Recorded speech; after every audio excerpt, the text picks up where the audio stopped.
Gamestah Shoutcast. Tonight we have some big action. We have the Heroes of New Earth finals from cybergamer.com.au, and tonight in the studio with me we have FourCourtJester. How are you this evening, mate? Oh, evening. It's 3 in the morning here in Canada, but I am happy to be here, Mr. TommyGun. It is truly an honor to be working with a long-time name here in the industry, and it's always an honor to finally get back to a little bit of my roots here with Australian gaming. So thank you very much for this, sir.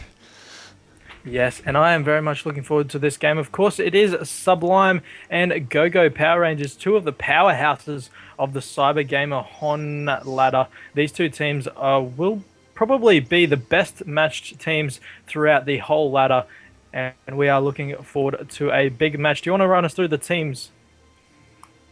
You mean the players? Yes. No, okay. Well, as you did say, we do have Go-Go Power Rangers. That's just an awesome clan name, I think, personally. But they're going to be here on I can only assume that they're the Legion. Am I correct on that? Yes, sorry. Okay, great. Sorry. As I said, it was great to get back into the whole scene. It's just I haven't exactly been following it too well. But True Skies, MK, Furby, Kirby, Phalange, and Totoroka. So, I mean, looking at PSRs, I mean, these guys definitely know how to play the game. And Shink's over there with Exclusivity, Bobo, Loc Shadow, or Loco Shadow, Lock Shadow, and GGXOXO. All hugs and kisses. That's so nice. But yeah, these guys going head to head, as you said, probably the best matchup we're going to see. It is a best of 3 series, I do believe. Is that correct? That is correct. Awesome, great. So game number 1 about to go down here, great, and some bands coming out. So I mean, have you been following any of the previous games here in the CyberGamer tournament? Are these guys well known for any kind of big hero names, so to speak? Not really, but we do have Shinx. He's probably the best support character in the Oceanic region. He was the only support player, I believe, throughout Australia, New Zealand, and Southern Asia to reach 1900 PSR. So he is one of the best support players in this ladder. But that doesn't mean too much when you've got True Skies and Phalange. They are well known for carrying, as the bands are just one more for each team. But yeah, again, the guys from Sublime, I would say they probably have a little bit better teamwork, but the guys from Go-Go Power Rangers, they're looking quite strong. And the amount that I've seen both teams playing, I'd have to give my vote to Go-Go Power Rangers at the moment, just because of the amount they've been playing. I have Phalange here in my sights. He has 24% played for Magebane. That is not really a hero we see that often in highly competitive play. Has he been playing that like a lot throughout this tournament, or is that just like a PSR stat? I haven't seen him. I think he's played that once in one of the games I've casted, but other than that, he usually likes to go a little bit more stable hard carry. But other than that, I think Furby Kirby is quite a good strength character, and I have seen him play a few supports, so it will be quite interesting to see what they have picked here. But just quickly running through the bands, we have a Swiftblade, Magebane, and that will be because of that 24%, Soul Stealer, Sandwraith, Dr. Repulsor, Bombardier, Thunderbringer, and Pharaoh. So quite a variety of bands there for FourCourtJester. Yeah, I'm just looking at them, but I have to wonder, there's no support heroes banned whatsoever. They're all more the ganking and carry type heroes. I mean, Thunderbringer, he's definitely a great damage dealer, especially if you throw him in a solo. He can just come wreck tri-lanes or even dual lanes with the right amount of farm. Dr. Repulsor, of course, the Storm Spirit port from Dota, he's almost auto-banned in every single game that I've ever seen in competitive ever since he was introduced. Bombardier, he's quite popular thanks to the top team of the world, MSI, because right now they just totally go and wreck lines. It's almost an auto ban against them. So if they've been studying up, yeah, I can definitely understand that. I do believe Dampier was auto banned from this game. Yes. Oh, no, sorry. He's still up there, right up in the top right-hand corner. I meant auto banned as in agreed to. No, sorry. None of the players, unless they did that themselves, but our rules say that any heroes that are available in Heroes of New Earth can be played in any match. Hmm. Okay. I was just looking at the chat here from Exclusivity and Furby. I guess they've made a pact then to auto ban Dampier, so we're not going to be seeing him. That's why I was just wondering if it was part of the rule set or not. But okay, fair enough. As you did say, the Mage Bane ban totally makes sense if they were looking at the enemy team here. Power Rangers Phalange, definitely 24%. Like, how many games does he have played? He has played 100 and 191, I think it says here. So, I mean, that's close to 50 games just with that one hero. Makes sense to get rid of him off the board. Sandwraith is that last band, and he is obviously a very late game carry, and ever since he became popular into the competitive, he's been definitely a notable figure to look out for. So really just no support bans, all that ganking carry, and it just kind of boggles the mind. As you said, Shinx is the best well-known support player here, and they didn't even get rid of any of his top heroes. So, all right, fair enough. Yeah, yeah, it is a bit strange that they didn't ban any of his top heroes, but then again, he has picked Slither, and he's got 6% played on him, and on the team with him at the moment, Meraxus, Bubbles, and Hellbringer. So very much an AoE team here, and with those players, especially if Meraxus can get a portal key early and get that initiation off, then it's very likely that the whole team of Go-Go Power Rangers will be disabled.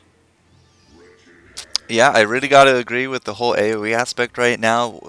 Depending on their last hero here, could be another disable or just pure damage. We do have Go-Go Power Rangers lineup solidified, but they're going to be running a Madman and Puppet Master sort of carry lineup there with a Wretched Hag most likely going to be taking mid. Myrmidon and Witch Slayer. I have seen Myrmidon more likely played as a support character these days with his Weed Field and Magikarp. I mean, that's two disables right off the bat. His ultimate, not so much useful. It's a nice HP boost, and in certain team fights it will be an asset. But I've seen him more in the support role. Probably going to go with that with the Witch Slayer. And I don't know, I'm trying to think. The only thing I can think of here would be a Puppet Master tri-lane or a Madman tri-lane, but I think it would make more sense to put it with the Puppet Master because the escape mechanisms that both Wretched Hag and Madman have been afforded in this game.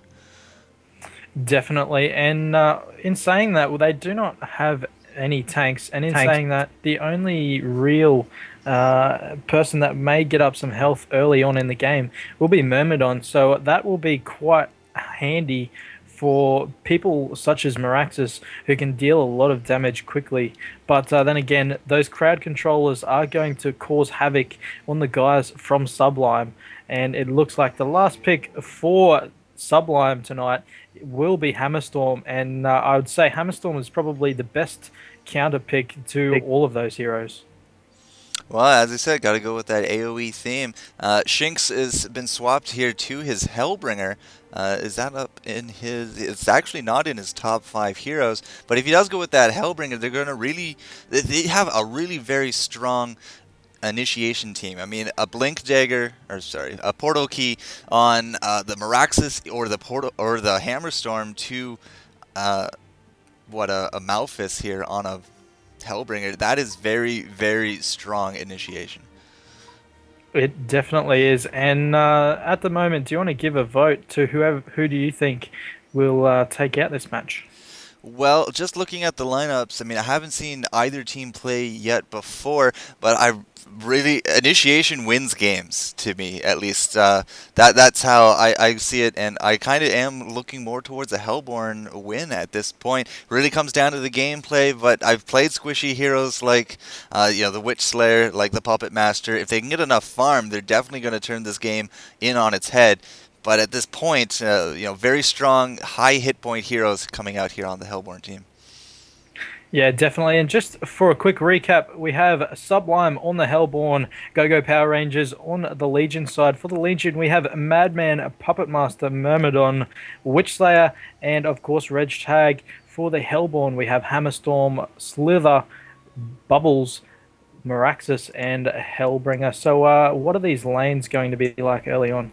Well, assuming that, the Australian competitive scene is up on current competitive scene, they're most likely going to be running two tri-lanes. I mean, Bubbles is a great solo laner, as is the Wretched Hag. I was kind of mentioning a little bit about a Madman, his survivability in a solo that was popularized by Freshboat. Does not look like we're going to be running that here with the Legion. It is going to be a Madman tri-lane down south on the bottom lane with a Myrmidon Witchslayer. Now, that was kind of expected. They are the only two support here on the Legion team, but that's going to put a Puppet Master mid, which I find a little surprising because a Puppet Master, he only has 500 hit points to start off with. That's a very gankable number, especially if there's going to be two tri-lanes down south. It does look like the Hellborn, they're going to be setting up theirs down south, and I'm a little surprised at their lineup. They're going to be putting both Hammerstorm and Meraxes with a Hellbringer. That is very surprising to me. That's a triple stun lane after level 6. No, not even after level 6. That's just a triple stun. Oh, yeah, because of Malphus. But at the same time, that's two melee characters down south with the Hellbringer, and kind of was expecting the Hellbringer to go solo with Bubbles. I kind of really did expect the Slither to go down south into that tri-lane, but it looks like they're going to be running him as a solo hard carry. Well, not a hard carry, but I guess a solo carry in this case. Yeah, and it'll be interesting to see how Shinx goes and see if he's scratched his pulling and jungling abilities up. I'm sure that he'll find it reasonably easy to go up against Wretched Hag. Of course, if he goes for a bit of a toxicity build, Hag is quite... Hag takes a lot of damage from that toxicity, so it'll be interesting to see what he picks. And as you said, down in the bottom, at the moment, it looks like Myrmidon and Witchslayer, just for the crowd control, are going to really make it difficult for the Hellborn side to get too many levels there. But I know Puppet Master is a little bit of a strange character to push into the mid lane, but nonetheless, if he does get those last hits against Bubbles, it could be all over very quickly if he successfully ganks the lanes. Well, yeah, that is the danger of leaving solo lanes unhindered. They are going to rapidly gain those levels as opposed to the tri-lanes, which is why the tri-lanes depend so much upon getting the upper hand. But, I mean, this is also the reason why such heroes such as the Thunderbringer are also banned out, simply because of the AoE nature that they can just come over from a solo lane if they've been left unhindered. Level 6, I mean, Lightning Rod and Lightning Blasts all around, and they just come over and destroy squishy lanes. So we might see something akin to that after these solos start getting up there. But I'm a little bit more concerned here with the Hellborn tri-lane, simply because we got two melee in the lane. I mean, Meraxes, he can toss out his axes, fine, and same with the Hammerstorm Hammer, but just in terms of auto attack harassing, I mean, Myrmidon, he's range, and the Witchslayer, he's range. Weedfield has a pretty decent range on it, as well as the Graveyard from Witchslayer, and then, I mean, the survivability of a Madman with his stock, I don't know. I think that the Legion are going to have the upper hand down here. Yeah, and I would agree, but the good thing about the Hellborn bottom lane is once Hellbringer gets that Death Boil up, if he does position it correctly, to go on 2 or possibly 3 of those Legion players, and that basically means he's getting 3 times the amount of damage for that mana cost. So that could be a little bit of a advantage for that Hellborn team, and once they do get low, Hammerstorm will just be able to throw that hammer rather, and Meraxes should be able to finish them off here.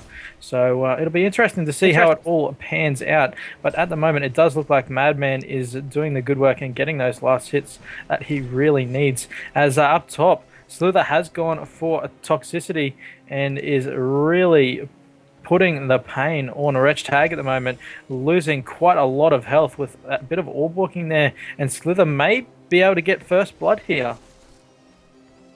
I have my doubts simply because of the mobility afforded here by Wretched Hag. I mean, as you just saw, the flash of darkness got her out of that bind, and that's just something that Slither can't really stack up against. She does want to go toe-to-toe with him right now, but he is, I think, going to get the upper hand in a one-on-one, and that's going to be the Bloodlust kill. So I think she ran away fine, but going toe-to-toe that quickly back to Slither, I think that was definitely a mistake.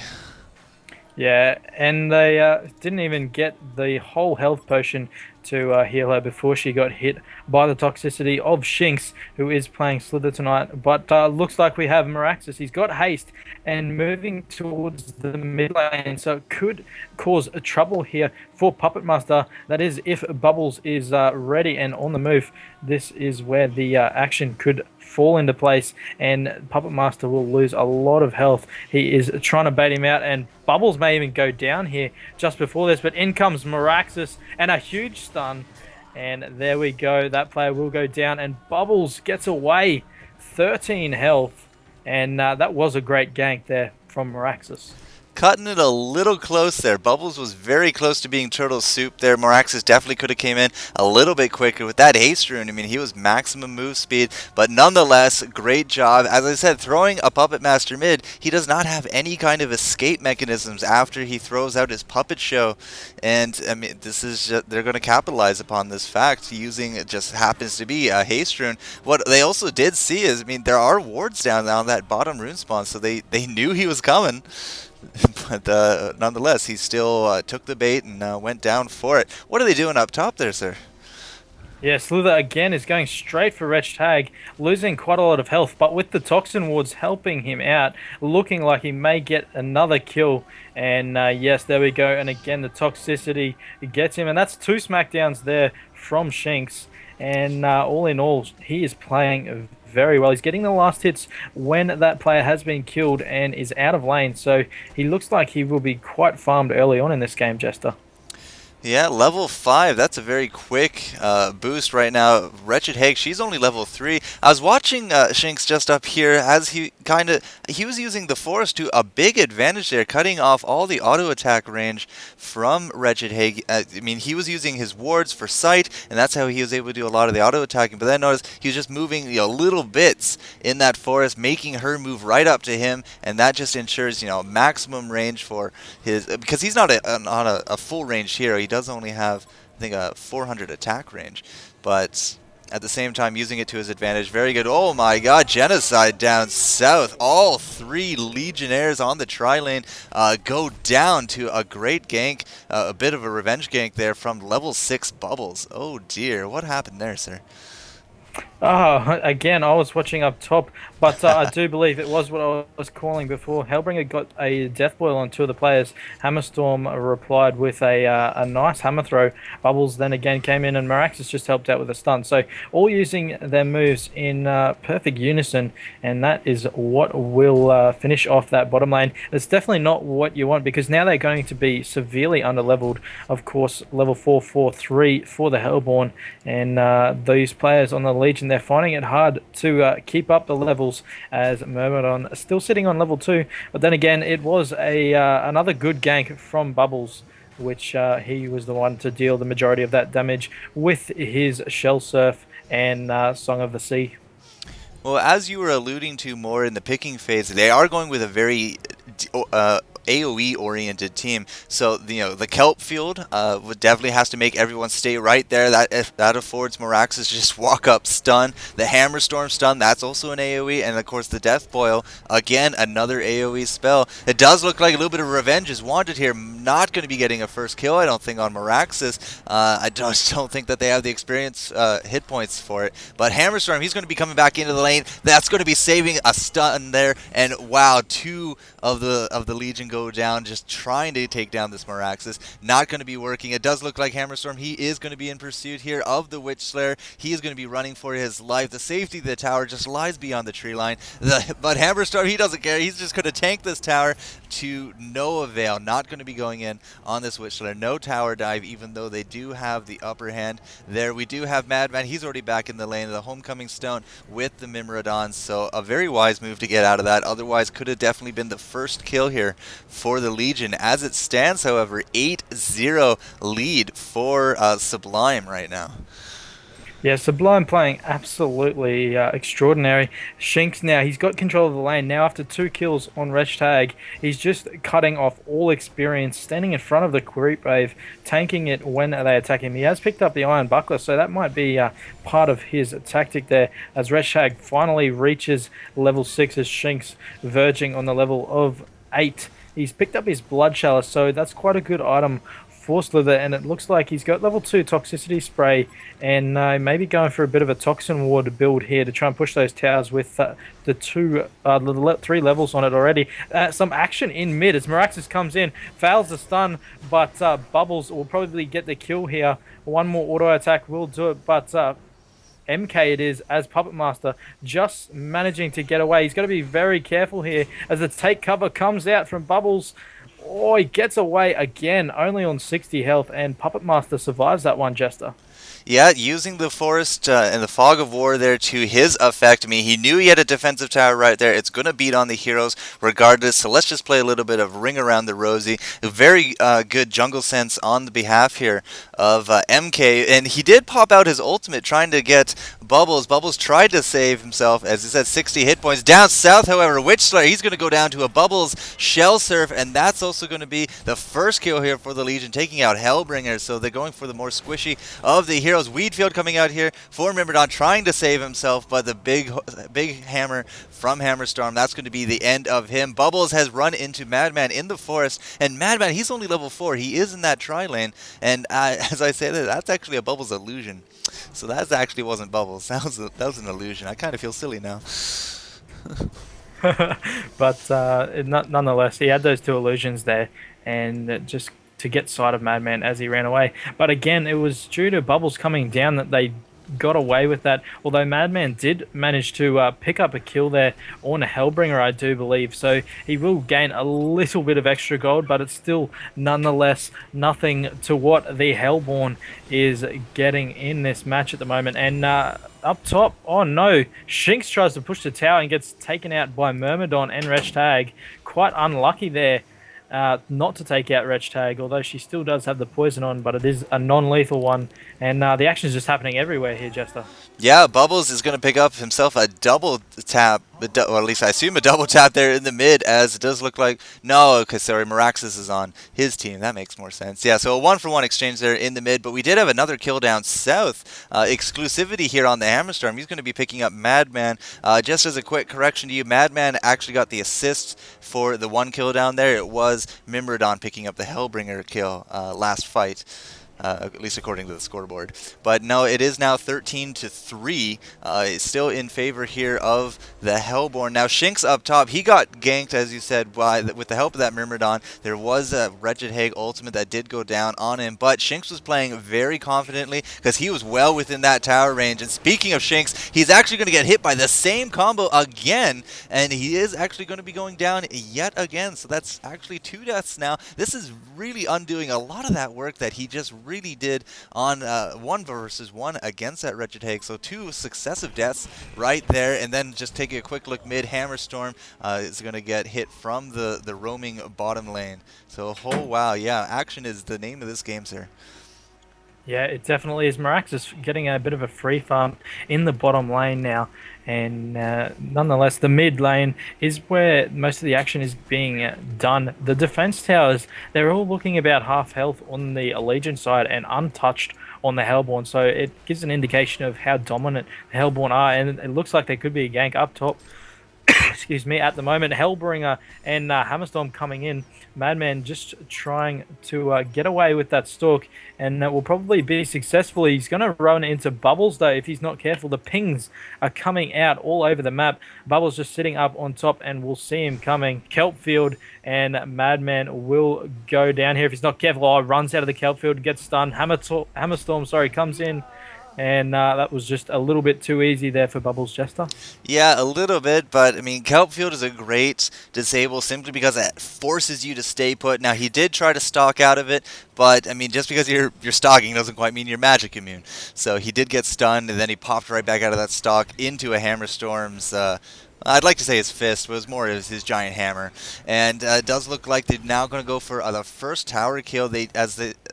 Well, I'd like to say that Madman's still dead, but he's actually repopped already. I'm not too sure it's actually going to matter for this defensive tower. It just goes, oh, it's going to be having the defensive glyph go off first, but still there's no hero up here to actually defend. We do have Mimrodon, he's hiding in the forest, but that is going to be the first tower kill of the game. Now, just taking a quick look, experience and gold right now firmly in the lead here for the Hellborn. 4,000 experience, nearly 8,000 gold, and it's only 12 and a half minutes into this game, dude. Yeah, definitely. And it looks like at the moment that it is quite possibly all over. The Madman here is only a level 5 with 4 deaths. So if he doesn't get a quick free farm now in the next couple of minutes, then it's not going to likely be a Go-Go Power Rangers late game. But then again, you can never count them out. I have seen them come back from some pretty big early game upsets. But as the kills stand at the moment, 4 to the Legion, 15 to the Hellborn. It looking like a second tower kill right now. And all the action's happening. A huge Slither ult gets everyone. Kelpfield comes in. 3 of the Legion players stuck.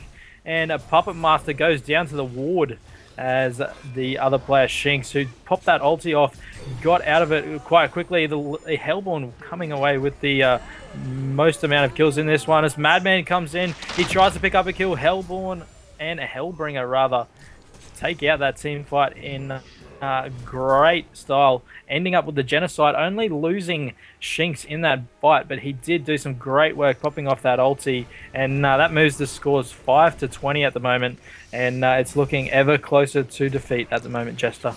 Well, we do have a GG coming out of Mimrodon. As you said, never say never. It could just be, he's just, working off a little bit of rage. But we're not even into the concede range of this game. 25 kills, 14 minutes in. That's almost 2 kills a minute. So definitely putting on the hurt, as you say. Now that Slither ultimate, very well timed, very well placed, enabled the Hellborn team using a lot of its AoE functions there to just clean up on the Legion right now. But 20 to 5, as you said. Madman, he's finally 6. I'm not too sure that's actually going to be a game changer at this point. I mean, that only gives him some increased attack speed, and that's not actually going to help you if you're, perma-stunned to death, so to speak. But, I mean, top levels of the game right now, level 10 on the bubbles, and he's sitting very pretty there at 706 at 430 experience min. He's definitely the leader in this game, level 10 Bobo.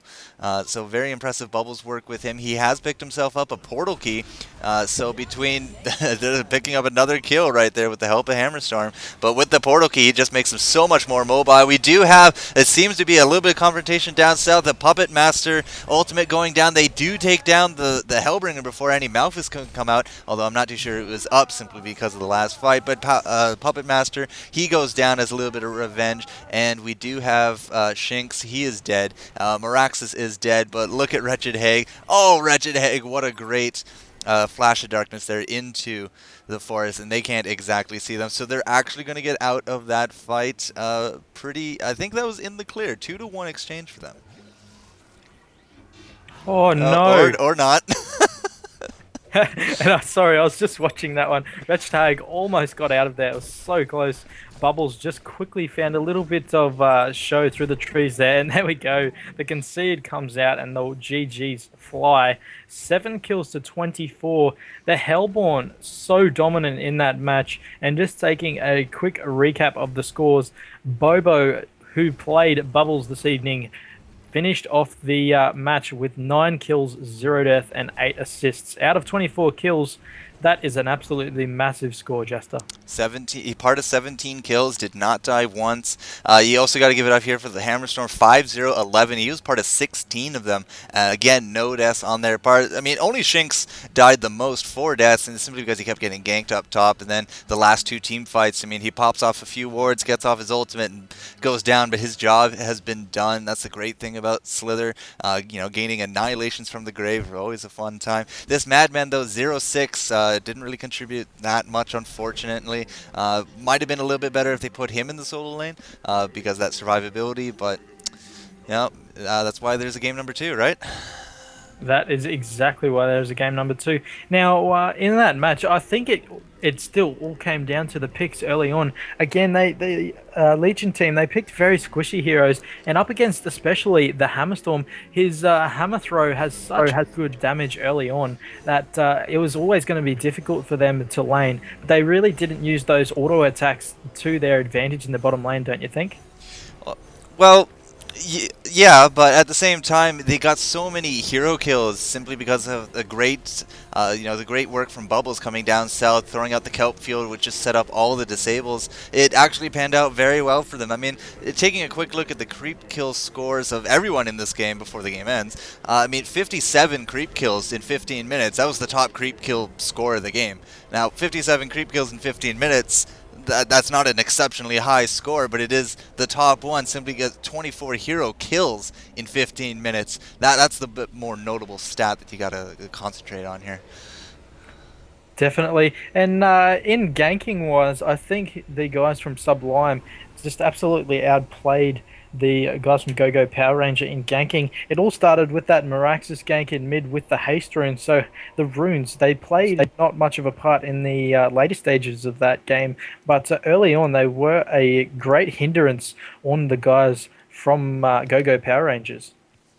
Well, the Puppet Master, as I said, he's. I would have really expected him to be in the tri-lane to be protected by those babysitters. It just didn't happen, and then beefy heroes that are able to do tower diving like Miraxis. I mean, he does have a lot of armor, a lot of hit points early on. I mean, that's just going to be how how it went down.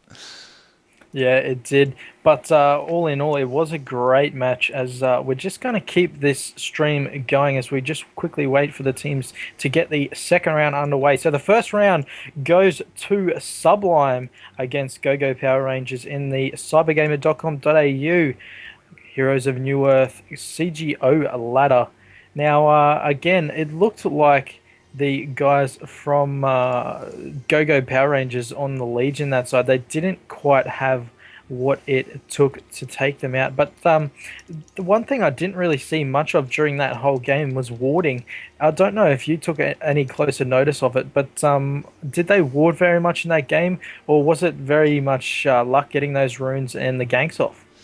Well, as I said, with that first Miraxis gank, I mean, we did have two wards of sight, one from each team on the bottom rune spawn. To be fair, I didn't really look too much up top, but at least at least for 6 minutes there, we had the runes on the bottom warded. I didn't really notice any other wards that made a huge difference past that. But I mean, almost at the 6 minute mark, I think we had 8 kills registered there for the Hellborn at that time. I think it just came down to also a money issue. That's why we didn't exactly see so many wards out there. I was a little surprised that we didn't carry any kind of dust or wards of revelation for that Madman, but at the same time, it just didn't look like the Hellborn needed to. Because he was just so squishy, so underleveled, and the AoE aspect of all their disables I mean, it doesn't matter if you can go invisible again if you're just permastun to death. So no, I didn't notice too much on the warding, but I mean, after it's kind of snowballed into the 15-minute concede, it probably wouldn't have made too much of a difference. Yes, and I can see where you're coming from. One thing that I did see that I haven't seen before in any of the competitive matches that I've casted, although I haven't been in the really high tiers of play, is a portal key on Bubbles. It seemed to work wonders for him, being able to aim that shell in whichever direction, being that he portals keys in first, silences, and then does the shell. So then if he does need to get away, he can. And that's something that I had never seen.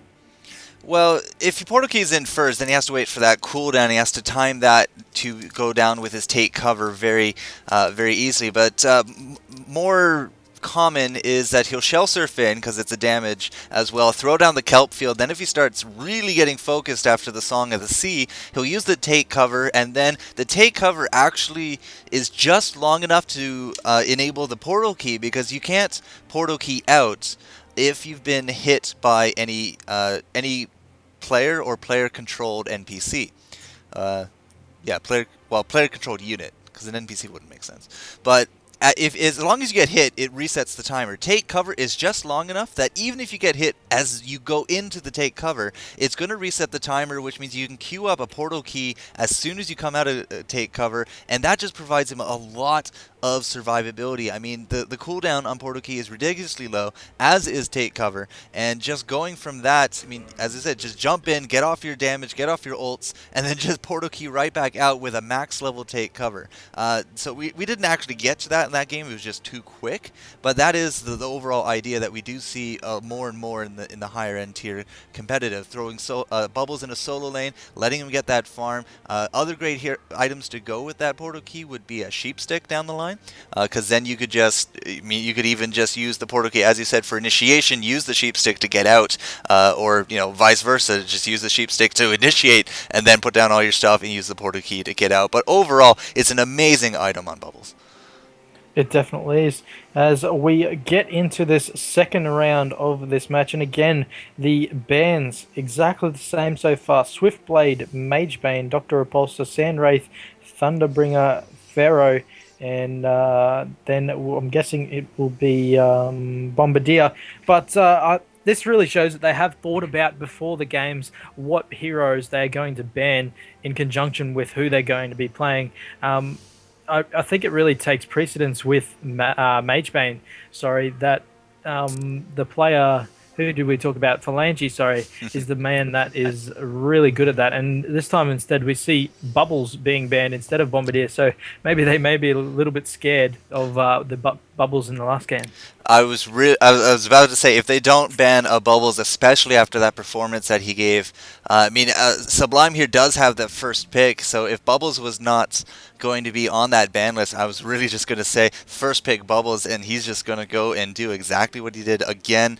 But no, they are going to adapt the bans. The first 6, as you said, exactly the same from the beginning. I'm kind of curious as to the Pharaoh ban. Maybe somebody just doesn't like, walking undead Egyptian mummies, but at the same time, yeah, Hellbringer, he's also going to be on the chop block simply because of Malphus, Death Boil, the big AoE aspect coming out of Sublime last game definitely put on the hurt. I didn't quite catch how many kills Hellbringer had, but I can only assume he had a lot of assists. Yeah, I believe it was somewhere around 9 assists and only 2 to 3 kills, but I'm not quite sure about that one. So for the Hellborn side, we have Witchslayer and Glacius being picked. So 2 squishy heroes again, and it'll be interesting to see what happens here. And Slither again has been picked for the Legion side. So maybe Shinx has been practicing up his Slither in the past couple of weeks. Well, I mean, Slither, he did get a very dominant lane against that Wretched Hag, but after she got, it was just 1 hero assist, that Myrmidon coming up to gank him. That's the other thing about Slither. I mean, he had a fantastic lane, but he has also no escape mechanisms. He's very susceptible to ganks. All he has is that slow from toxicity, the slow from the wards, and of course his poison spray. But past that, I mean, if you can avoid that, he will go down. So I'm not too surprised they didn't ban Slither. He did do a 4-4 performance, but at the same time, I mean, as I said, after you get off your ultimate, throw down a few wards, those are spells that persist even after you kill him and focus him down. So I'm on the fence.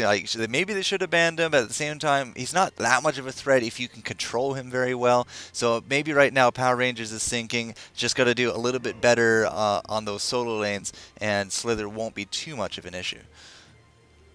Yeah, well, we can only hope. As the next 2 picks for the Hellborn come out, it is Malakin and Valkyrie. They're very good heroes, and Malakin, especially if farmed correctly, can be one hell of a carry. I haven't seen too many of the competitive games in the CyberGamer ladder play Malakin, but I do believe Phalange, if he does continue to choose him, then he should be a formidable opponent for the guys on Sublime. I'm looking at MK. MK's favorite hero is Valkyrie, but he also does have 6% in the Malakin, so I'm assuming that they've played him, or at least they've at least played around with him before. Malakin is a hero that we see every now and then in the competitive scene. He does kind of ebb and flow in popularity, but in terms of like the hero's strength, he definitely fits very well into a tri-lane. I can't really vouch for him as a solo. Definitely goes well with a duel, and he can also even jungle if you really want to get down to it. So I can only assume right now that they're going to throw him into the tri-lane with Glacius and Witchslayer. Glacius, of course, the quintessential support hero that you almost see 100% of these games. So right now, I can only assume that we do have a Valkyrie, most likely going to be going into that long lane simply because of her escape mechanisms in regards of that courageous leap. Now that would just leave Totoro-kun here to pick a solo mid hero, but that's just how I see it. Yeah, and again, they have a little bit more health on the Hellborn side this time with Malakin, but again, the three heroes that they have picked, the three rangers, are quite weak. So it will be interesting to see how they build it and what their next pick will be. But on the Legion side, they have picked all of their heroes. It will be Predator, Slither, Bombardier, Plague Rider, and Voodoo Jester. Now, all of those heroes, again, are some very good ones. Voodoo Jester, being the great ganker that he is, could cause a little bit of trouble for the Power Rangers. But Plague Rider, I've loved him ever since the first time I played him, and I still think he's one of the best characters in the game if played correctly. So I'm very much looking forward to what he can show us.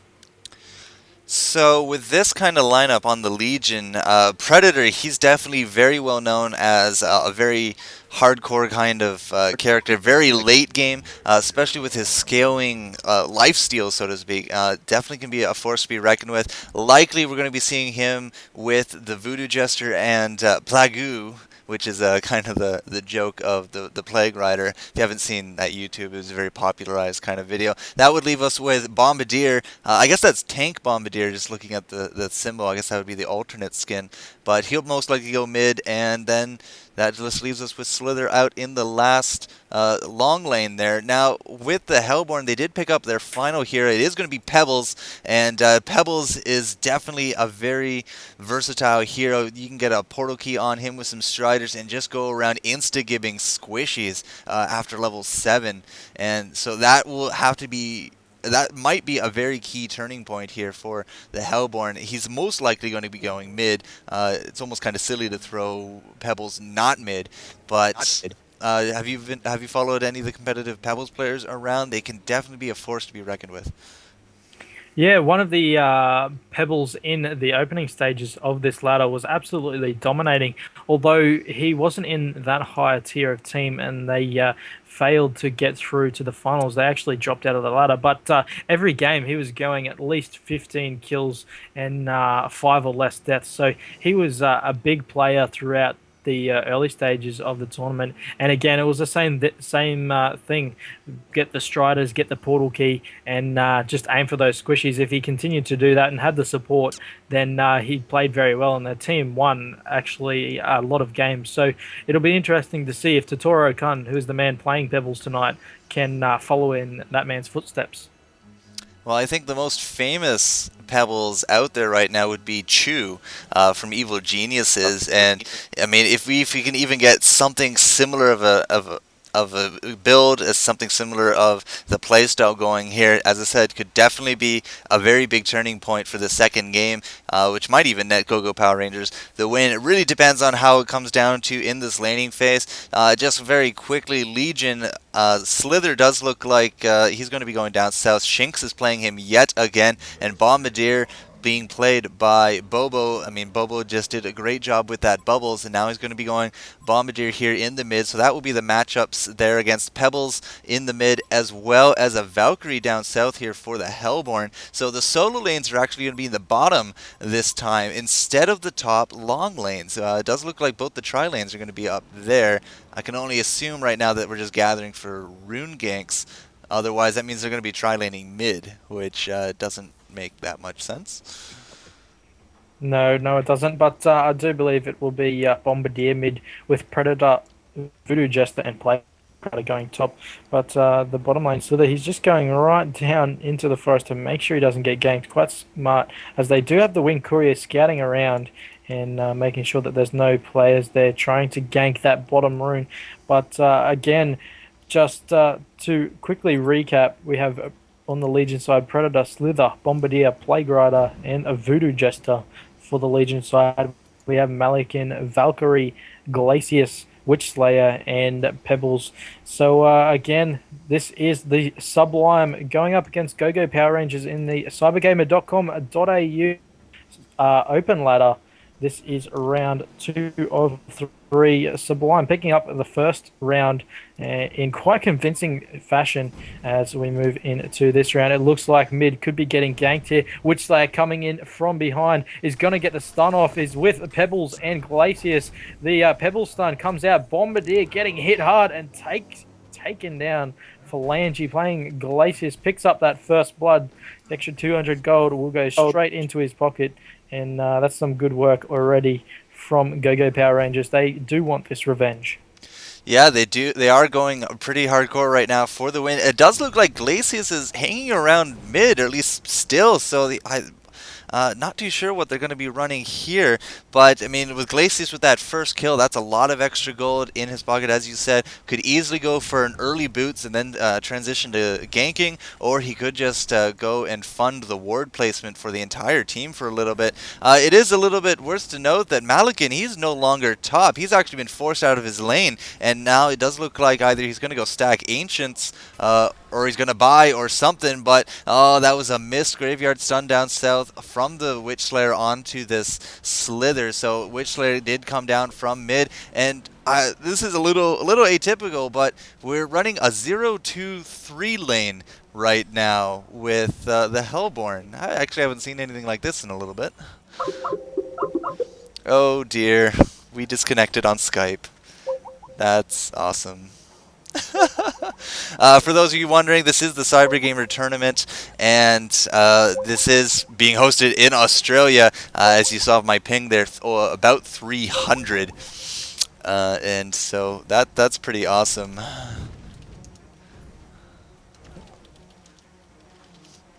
But as you saw from game number 1, Sublime taking the lead there in the first game. The score was something akin to 24-8, a very convincing score. It does look like this True Skies, though. He does not want to deal with that top tri-lane, and he's still just going to hang out down south right now, going to try to pick up a whole bunch of kills. Valkyrie is down south here. They are going to be trying to take this Slither solo. I do see TommyGun phoning. 1 second.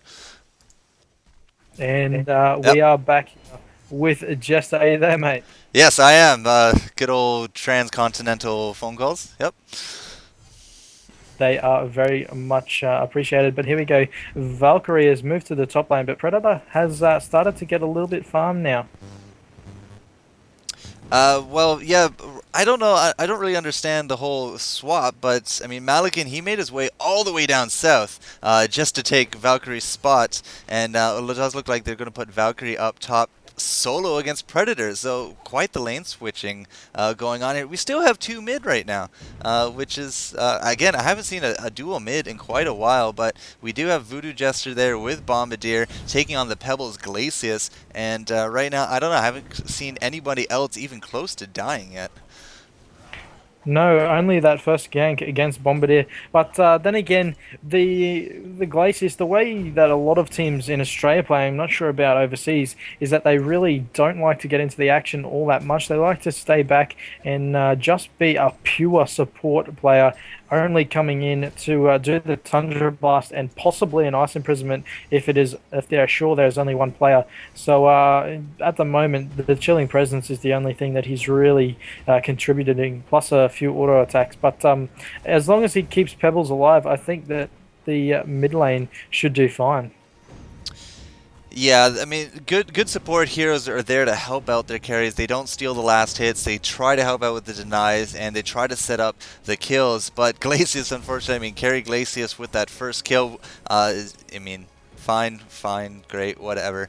But yeah, from here on out, we are going to be trying to get Pebbles that farm so we can transition more to that ganking, lineup, especially with a lot of squishy heroes on this team. I mean, Bombardier, Voodoo Jester, Plague there, the Plague Rider, even to a degree, Shinx. If he doesn't get that Helm of the Black Legion up, he's definitely also on the chop block there at level 7. So we'll have to see how it goes. But an Invis Bombardier, he's just going to be scouting out this top lane. This might lead to something. There is a cast going out, and out goes the Boom Dust on top of Pebbles. Pebbles going to be trying to combo down Bombardier. I don't quite think Glacius quite has the power yet to chase him down. But there goes the first kill here for Legion on top of Totoroka. They're definitely going to be trying to keep him down as much as possible this game.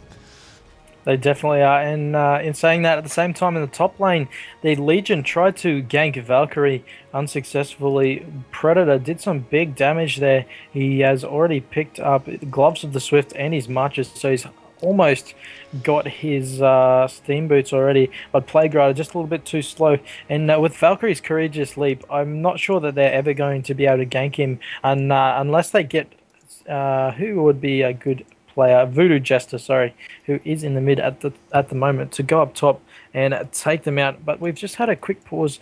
Not sure why. Someone must be lagging, and that could have contributed to the mid death. But we never know until they restart. But Slither, he's getting a good farm down the bottom, going basically for the same build. He's got the Mark of the Novice and Crushing Claws, so it looks like he'll probably go for that Blood Chalice again early on, Jester. Well, a Blood Chalice on your solo lane just really remedies a lot of your mana concerns. I mean, you don't have to stack the mana potions, the mana potions. You don't have to worry about any kind of thing like that. But later on, the Slither, I mean, especially a solo Slither, if he is going to be concerned about his health pool, especially with Pebbles in this game. He should be going for a Helm of the Black Legion to offset, the HP cost of the Blood Chalice, but it's not that surprising that he is going to do this. For his skill build, I mean, he has 2 wards, two in the wards, Poison Spray, Toxicity. There goes the Blood Chalice right now. So he is just going to be spamming wards and wards and wards. Just keep these guys at bay as he farms up his Helm of the Black Legion past this. Definitely, and the Helm of the Black Legion is what he went for in the last game, which was a great item on him.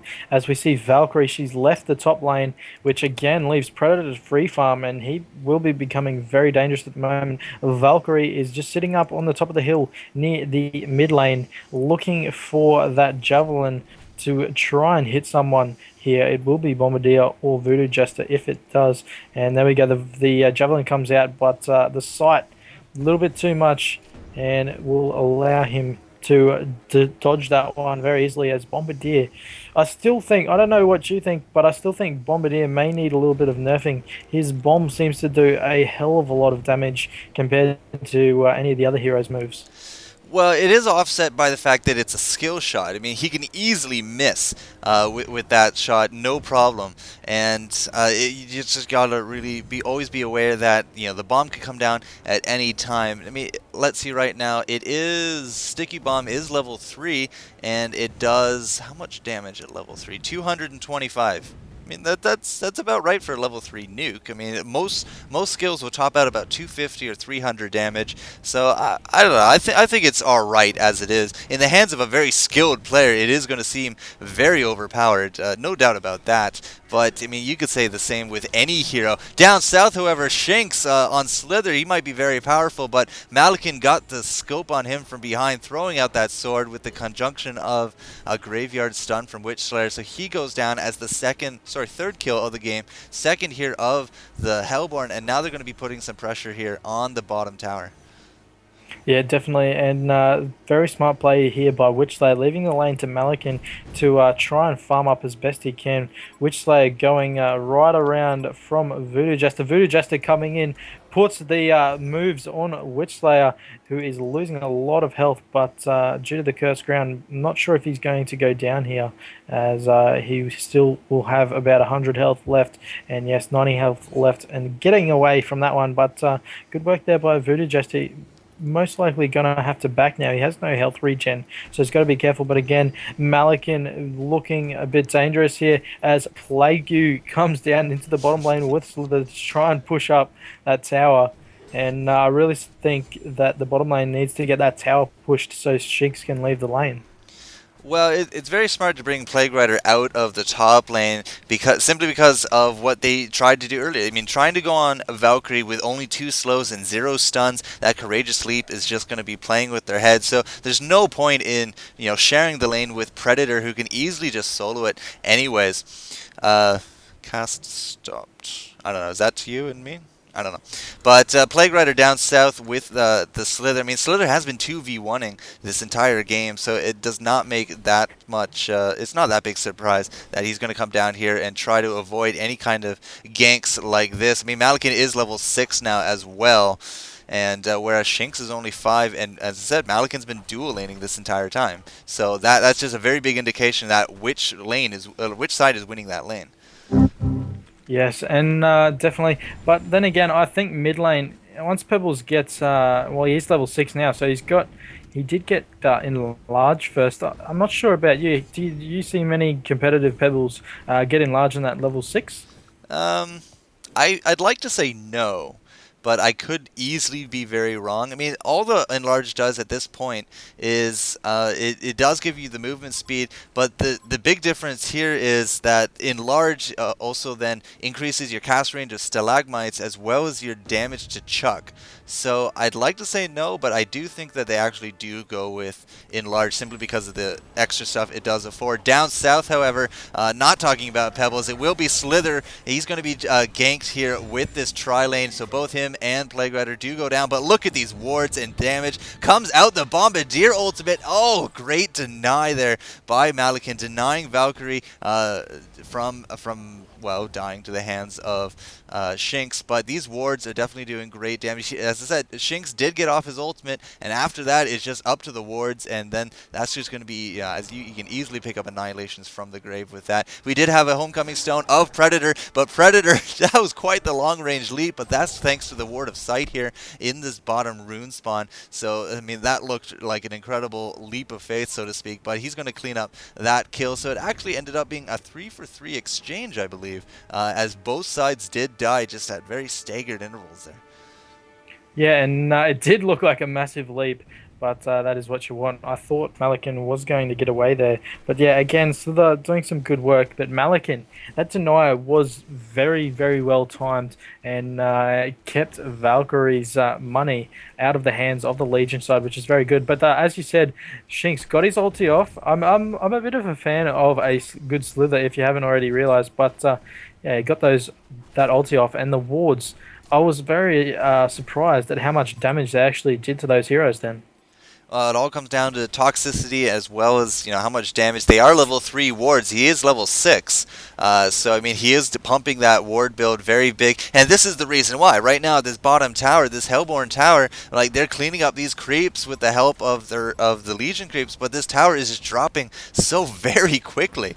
And this is the big thing about a push Slither. I mean, these wards, they're not only free wards of sight, they're also free wards of damage. I mean, just you can very easily do anything you want, any kind of role with Slither. You can support with them, you can main push with them, you can Kongor with them, or at least you used to be able to. I'd probably, after his buff, probably can't do that quite yet, but it's very easy to do anything you want with Slither in this game.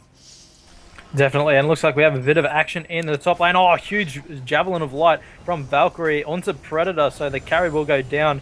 A big silver bullet goes straight into his forehead, and he will go down very quick. In support, Bombardier coming in. Can he get his moves off? He didn't manage to get that bomb off, and he could go down here. Malakin chasing him, but the ulti doing a lot of damage. But in the end, Bobo playing Bombardier goes down. Malakin again doing some great work, and he's farming very nicely. And oh, another stun there from Valkyrie.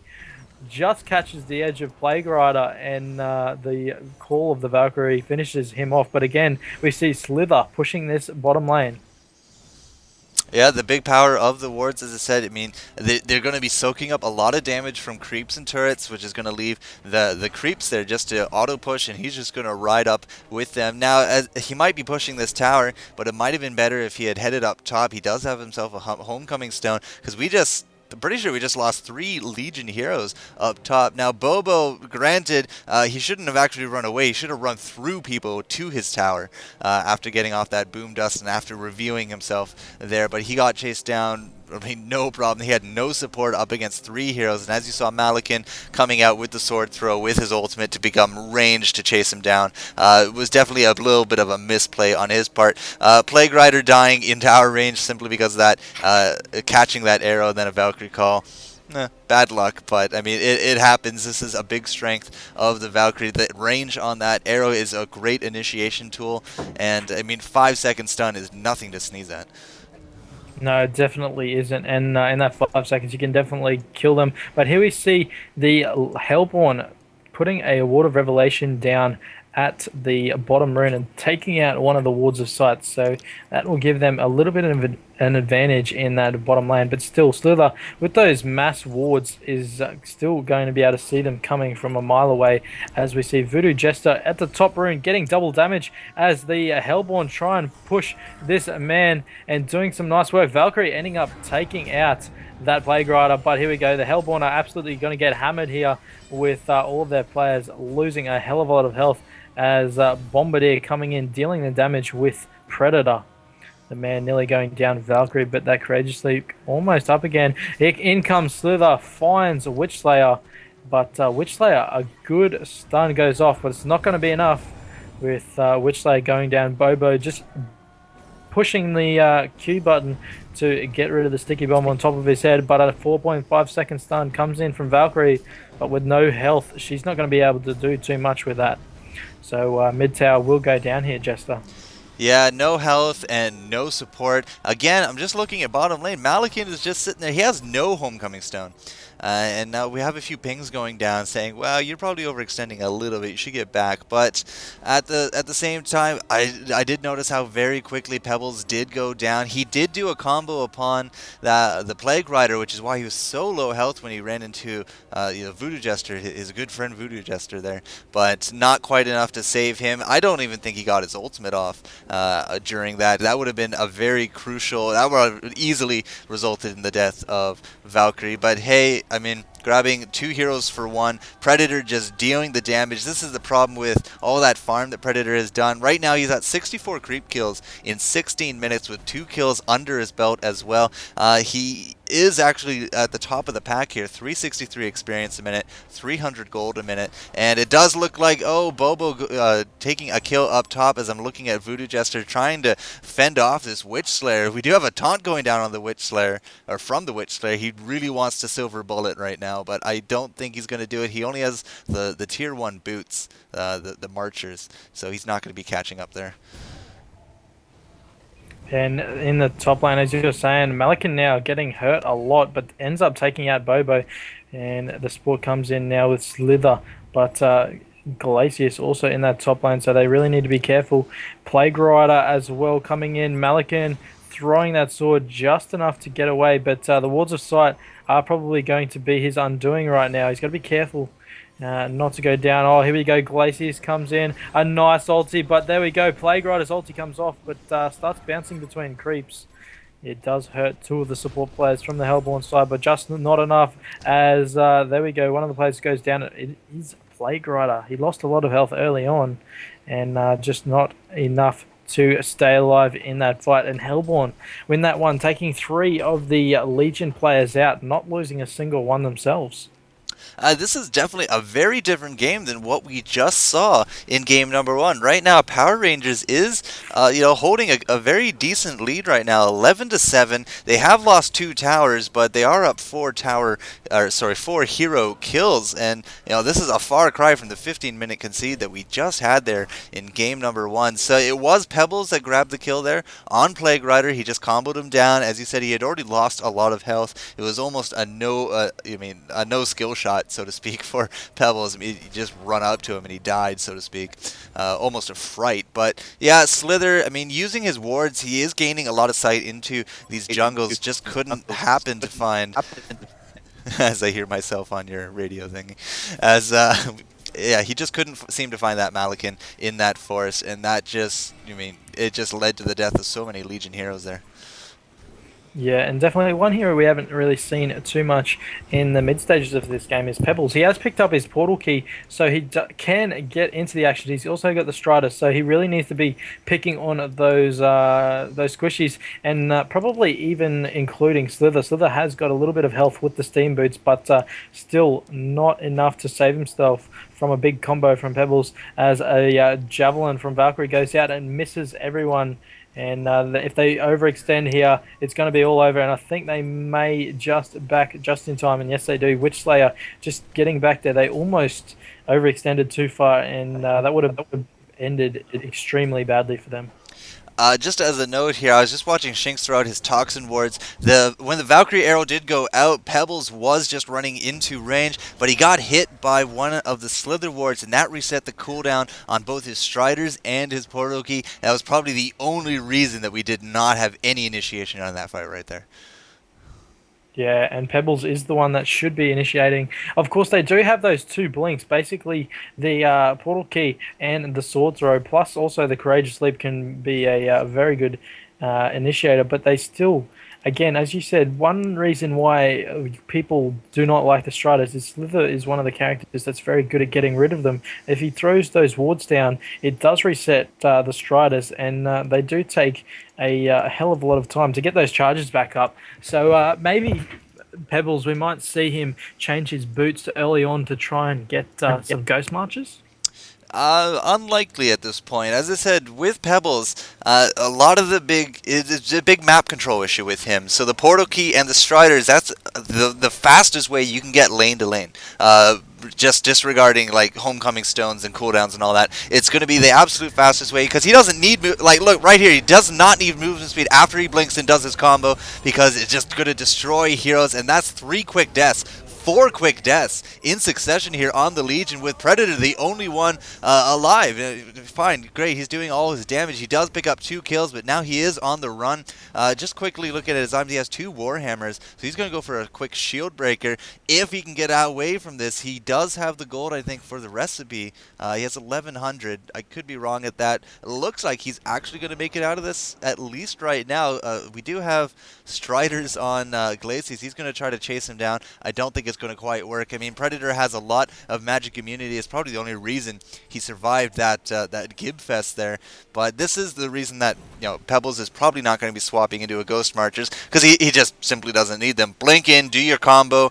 I mean, even if you need to run anyone down, that's why you have a portal key.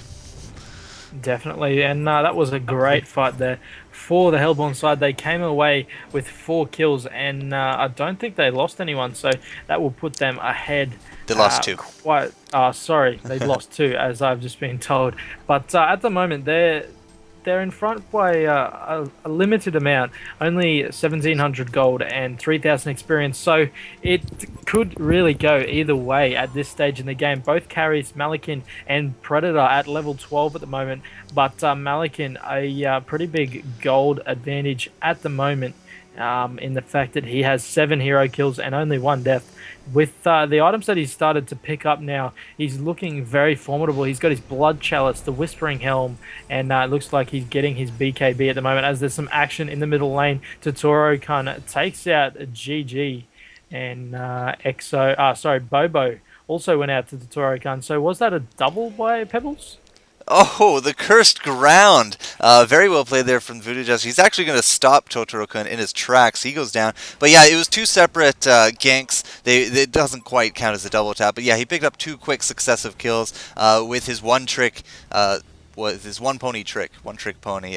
He jumps in there with the portal key, insta-gives, gets a big fist of rock in the face, and then most heroes on this Legion team, they're just so squishy, they're gonna go down, and that's exactly what happened. After basically right as portal key cooldown comes up, he just brings right back in there, picked up a quick second kill as well, which is again the whole reason why you're not going to need those ghost marchers, because most things are just going to die after his combination. Yeah, and as we see, the deny comes out on the top Hellborn tower, so Slither will be denied any extra experience, any extra gold for that one.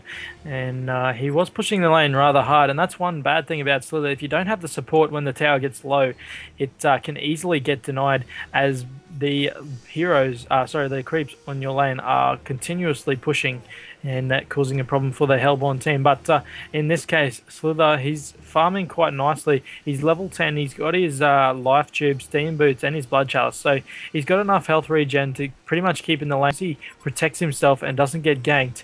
He could farm up a very nice build here. Well, hopefully he's gonna be aiming to finish up his Helm of the Black Legion. It is coming out a little late, 23 minutes, especially for, well, he kind of had a solo lane, he kind of didn't. He had a very terrible lane. I mean, we do not quite see the same Shinx that we did in game number 1, who picked off, quick successive kills against his opponents. He is sitting at 1-3 and only 200 gold a minute. So he is a little bit underfarmed. You were mentioning, the Malakin, top farm of the game, as we do have, that one-trick pony going down in the mid. Totoro picking up the kill there on Voodoo Jester. Looks like this mid tower is going to be going down, but there's a homecoming stone. This is probably a bad idea. Yeah, good job. Canceled the homecoming stone. I mean, looking 4 heroes in the face with no tower to back you up. That would have been a very quick kill, whoever was doing that. But yeah, this Malakin, I mean, he is the top of his team right now. He also has the top creep kills of the game. So he has top kills and top creep kills. That's affording him 382 gold a minute, which is very, very good for him right now. Yes, in the games for these guys, in a lot of the games that I've been watching, as soon as someone gets over 350 to 400 gold a minute, they really do start dominating the games. And I'm guessing that's what's going to happen right now. Is he's picked up his shrunken head, so he is going to be very, very hard to kill from now on, Jester. Oh, Valkyrie's going to be popping her ultimate. They're now going to try to go in here on the mid lane, but I guess they had some kind of warning from somewhere, maybe just looking at the Malakin top, but a wasted ultimate there from Valkyrie. It's a really great tool for initiation when you don't want to rely on Pebbles, getting insta-gibbed after he does his combination. But wisely, it does look like Sublime backed off, thus wasting it. But right now, both teams kind of just content to stay apart at this point. They're just on their both respective sides of the river. Yeah, and as that happens, it looks like Malakin is doing a little bit better at farming the neutrals between ganking phases, I guess you call them, than Predator is. He's getting a double stack at the moment, though, so that's going to be some good work there by him. Got to be careful, because the wards of sight are going to get taken down as soon as Glacius puts them up from the Hellborn, but that double stack will get taken down. And Predator, he now has his warp cleft, so maybe once he gets that demonic breastplate, which is the item that I think he'll go for, yep, he may be very, very difficult to stop. Yeah, breastplates, the demonic breastplate, well, just the warp cleft in general, that really accelerates his survivability simply because he's going to be life-stealing. Look at the damage going down. That was a 4-shot kill there on Witch Slayer, and in comes the combination from the Pebbles, but he does not quite kill off that Slither. Slither gets off his ultimate before he goes down, and now Predator just really needs to start attacking things to get his health back up here. He will he will not get a heal from Voodoo Jester. He threw that down top on this Pebbles, and that's just going to be a kill on Pebbles. Wow, I saw a Contagion there. Or, sorry, it's called a Plague Carrier now. Okay, well, whatever. The ultimate there from Plague Rider went out onto that Pebbles, not too sure why, but he goes down. Bobo scoring the kill there. So a 2-for-1 exchange, but that Witch Slayer, I mean, he didn't even get any spells off. He just went down so quickly to this Predator. Yeah, and that's what you really have to be careful of. He really needs the tank, aka Malikan, for the Hellborn to be leaped by Predator. But even then, he's going to already have that -5 armor, so it's going to mean that he's going to be a little bit more difficult to kill. Although he could pop the shrunken head, but yeah, they need the tank to be the one that leaped, and then the crowd control comes after the Stonehide from Predator, and I'm guessing that's going to be the only way they're going to be able to kill him at the moment. And it looks like at the moment he is farming up a storm, so with 1,000 gold in the kitty already for him, it looks like he's doing an excellent job at that. But at the moment, the money and the gold, sorry, the money and the gold and the experience are looking quite even at the moment. They're still only about 3,000 in front of the Hellborn, and in levels, it's not too much different either. Well, to be notable here on Sublime, there are two support heroes, both the Plague Rider and the Voodoo Jester. They're still actually sub 10. They're actually still level 9. That's the big thing that leaps out at me here. But you are correct. I mean, 3,000 experience, 2,500, 2,600 gold. That's peanuts. I mean, you get a good team fight where you take out 2 extra heroes than your enemy, and it's just going to swing right back to neutral. You get a genocide here on the Hellborn, and you're just going to be, clear in the Legion favor. So yeah, it's not a huge lead at this point, but at this, take any lead you can, so to speak.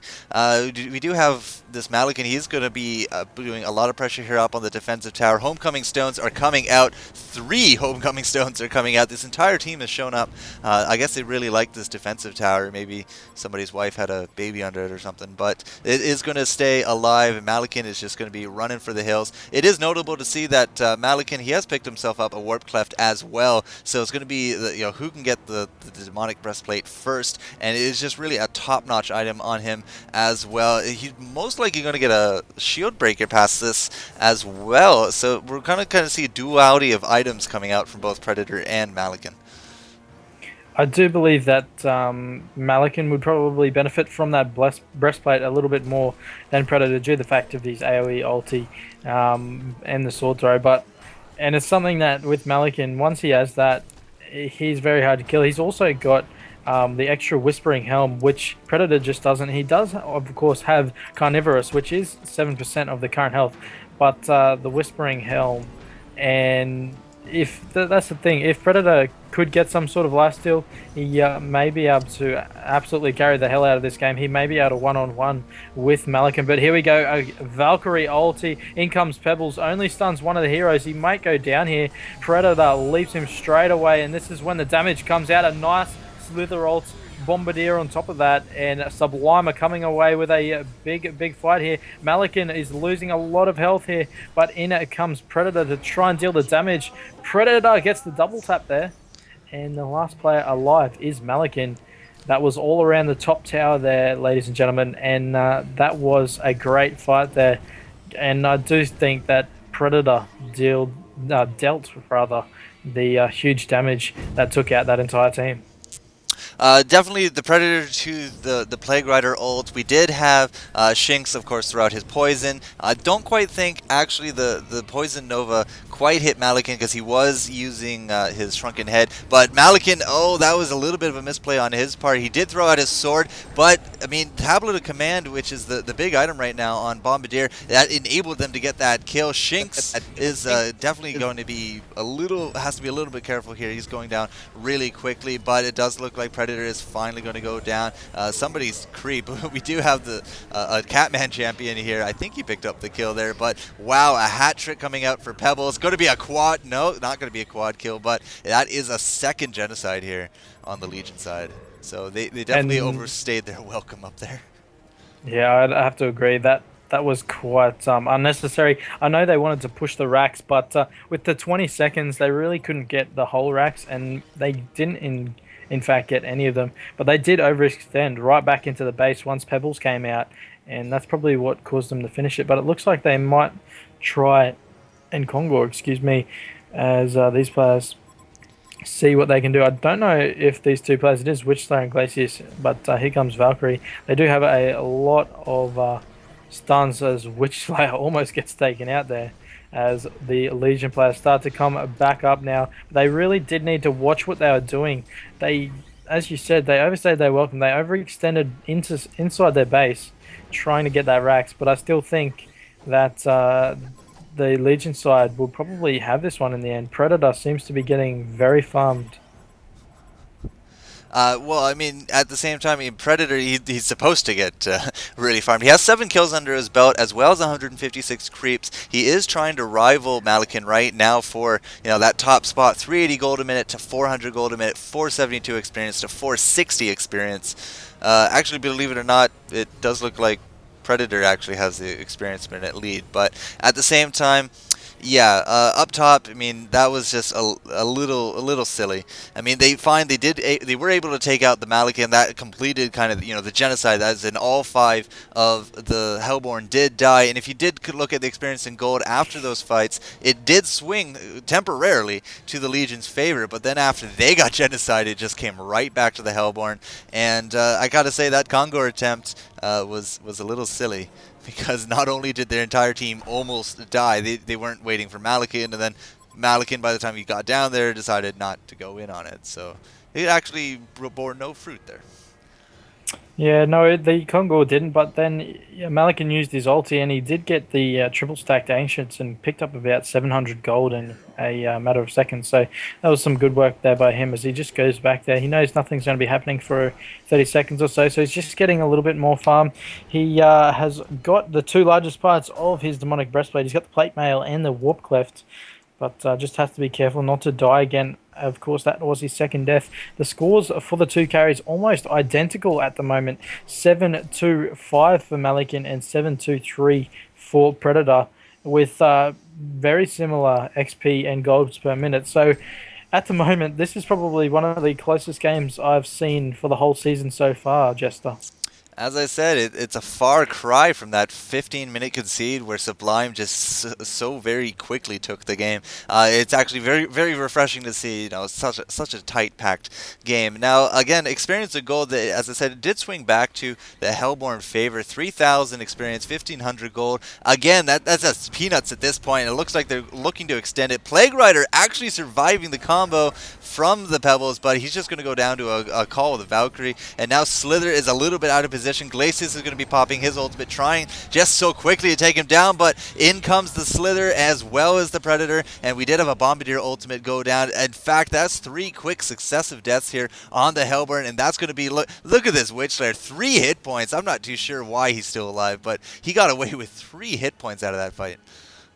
I do believe that would be due to the ulti from Slither, but they're going for Malakin at the moment. They've pinged at the Ancients. They don't actually have a ward there, so they're not going to do it at the moment. Slither might pop a ward up there. They are going to get this Kongor as quick as possible, so they know where Malakin is now, and he's just going to back. So the Legion side, they just got 4 kills to even up the kill count a little bit, and now, again, as we said, a neutral XP and gold as Kongor just gets taken out and Predator picks it up. So that token of life is going to mean a lot for that hero. He has also picked up the demonic breastplate at the moment, so he's going to be dealing a lot of damage. If he does go for another item now, what do you think it would be? Maybe a Savage Mace or something of the like? He has a few options. The Savage Mace, while that would afford him a lot of extra on-demand hit damage, there's no one that can actually dodge on the Hellborn team. So I'm actually more inclined to say he's going to pick himself up a Symbol of Rage to synergize with the Carnivorous. Because of the on-demand heal, the lifesteal it affords, especially with the attack rate of the Predator, that could almost make him nigh invincible. So that's just my personal thoughts on where he might go from here. Yeah, that is quite possible, and it'll be interesting to see what he goes for, as he does have 2,000 gold in the bank at the moment. But one thing that both teams don't have too much of at the moment, there's the wards of sight. They have got them up in the middle of the map, so they're quite neutral wards, so there's no real aggression or defensiveness of either team. They're not warding each other's jungles too much. It's something that's quite interesting at the moment. But again, the hero levels are quite even. Both carries almost reaching level 19 each, as we have a invisible Witch Slayer in the middle lane trying to get up on these Legion players as they teleport to the top lane. It could be an attempted gank on Malikan at the moment. We have Blue, Predator, and Bombardier in this top lane, taking it out. It's quite refreshing to see, after playing a lot of pubs myself, that a team working so nicely together at just the basic things like pushing lanes and the like, but which they are just got this invisibility, scoping out where all the players are. It's got to be careful because it's going to run out soon here, Jester. Yeah, you always have to be careful with your invisibility, but it does last a bloody long time, so to speak. It's a great tool for scouting, but the things to obviously be aware of is Dust of Revelation, Revelation Wards, All-Seeing Eyes, Puzzle Box Minions. I mean, it's not an overpowered aspect at all, but it is also a very useful aspect for both initiation as well as scouting. Just before they do advance here, I mean, we are 37 minutes in the game. We haven't exactly done too much of an item roll call. We do call them out as we see them, but Slither, he has picked himself up his Helm of the Black Legion, a Glowstone, and a Mighty Blade. So he's either going to go for that Staff of the Master or split off into a Shrunken Head. Voodoo Jester has basically the Voodoo, Voodoo regular stuff. We do, of course, have the Shield Breaker, Demonic Breastplate there on the Predator. Bombardier picked up himself up some Spell Shards to go with that Tablet of Command.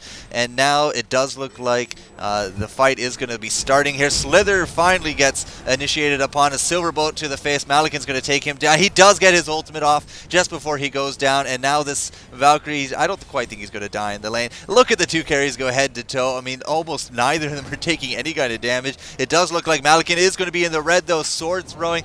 Wow, double kill. Hat trick in the fountain there from the Bombardier. That was an amazing skill shot. And I see a vote to concede coming out from the Hellborn. Yeah, and they will probably get a double racks here, and that was absolutely beautiful work.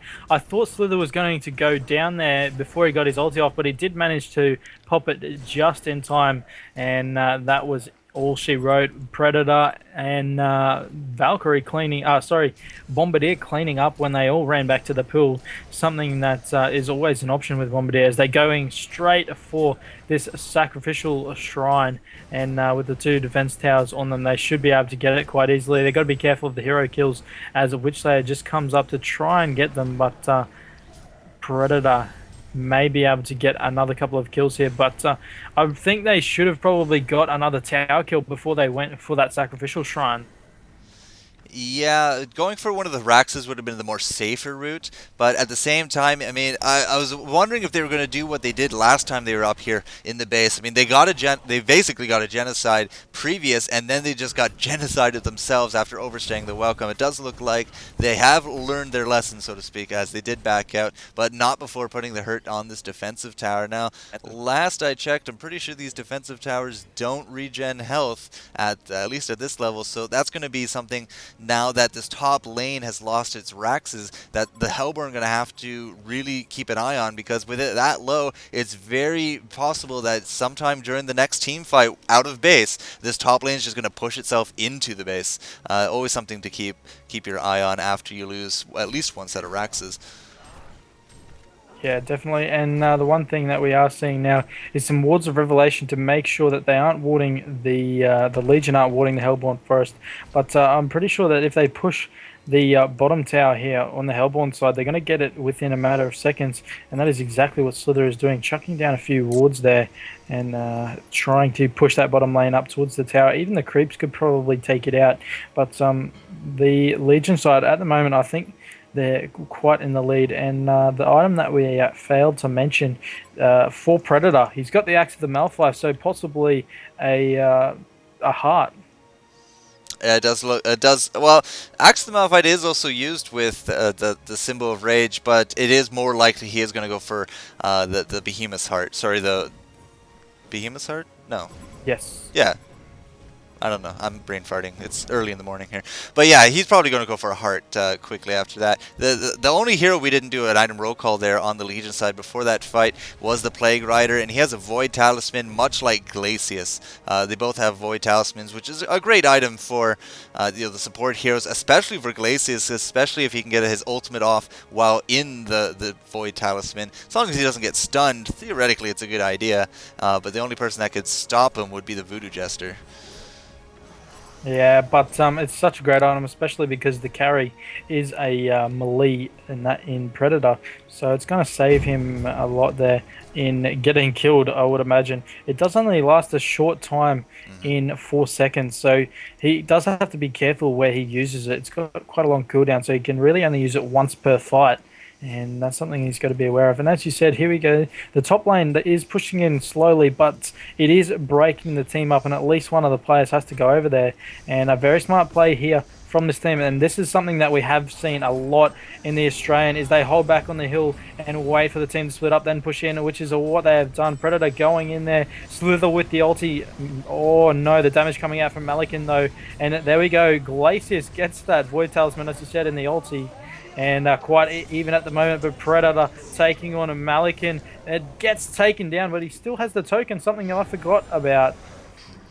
Plague Rider finishes him off. A double tap from Predator and a hat trick from the ulti of Plague Rider. And this will be the second racks and most likely a GG for the Hellborn team. With 40 seconds down, there's not really much hope in coming back from this one. Well, yeah, with two lanes down, that's 2 lanes of beefy creeps you always have to be defending. That's at least 2 people, and now you are stuck to the base, so to speak. I'm not too sure that the Legion side is even going to give them a chance to recover, as the top lane has pushed itself in. This is the danger, of course, with having nobody there to tend it, but them being all dead. They don't exactly have a choice at this point. But that was just a beautiful Plague Carrier there from the Plague Rider, GGXOXO. He just destroyed the enemy team here, and just picking up the genocide there. Glacius going down yet again, and yeah, this sacrificial shrine, it's half, it's third, it's quarter, it's eighth, it's dead. That's it. GG's fly out and Sublime come away with this match. Of course, it is only the first round of the finals, so they will most likely they could be meeting again in the grand final, but until then, we might have to see how Sublime and the Power Rangers go in their next matches. There is 3 rounds in the final series and finishing off with the grand final. So in that match, Sublime taking it out in very even fashion until those last few minutes. What did you think of the match overall there? Well, it was definitely very different than the first game. The 15-minute concede that came out from Power Rangers against Sublime was overwhelming, so to speak. It did look very skewed in the game, but very good play, very well played second game. It does feel like a lot of the players were very at home and very practiced with their heroes, as opposed to just all the various minor details that happened in the first game. So it was definitely a pleasure to watch. I was kind of hoping that we would go to a game number 3, because Power Rangers, they did have a good kill lead for a good while there. They were playing very well. Pebbles was just wrecking faces, so to speak, and just wandering around there doing a very good performance. But ultimately, it came down to towers, map control. There were relatively few wards around the map, so the map control just really led to some pretty terrible team placement fights, which ultimately, despite however well Malikan can carry, it just ultimately resulted in the Sublime just outplaying them for that mid to end game. Yeah, definitely. But Malikan, he did do some great work early on, and in the end, he did end up taking down Predator. But with that token of life, Predator basically absolutely ripped up the team. He didn't worry about dying, but in the end, he did actually pick up the Behemoth's heart before they went into that fight. So he was always going to be very, very difficult to kill. Yeah, after they do get very farmed up, and you grab some lifesteal to go on top of your extra lifesteal, yeah, definitely can be very hard to take down. As you did see that last team fight, Malikan did outdo Predator, mostly because of I want to call it Blade Mail, but I don't actually think that's the name. The Thorn Mail, Blade Mail, the returning Barbed Armor.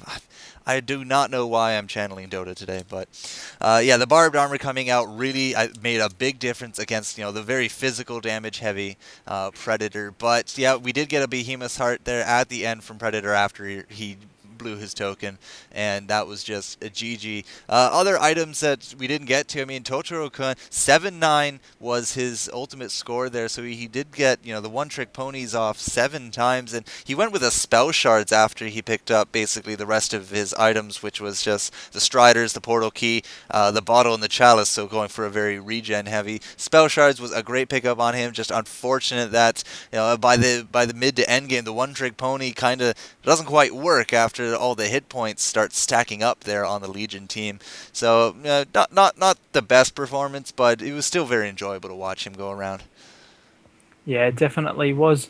And any other last words you'd like to say? Best of luck to all teams in their next round, and thanks for having me here on CyberGamer.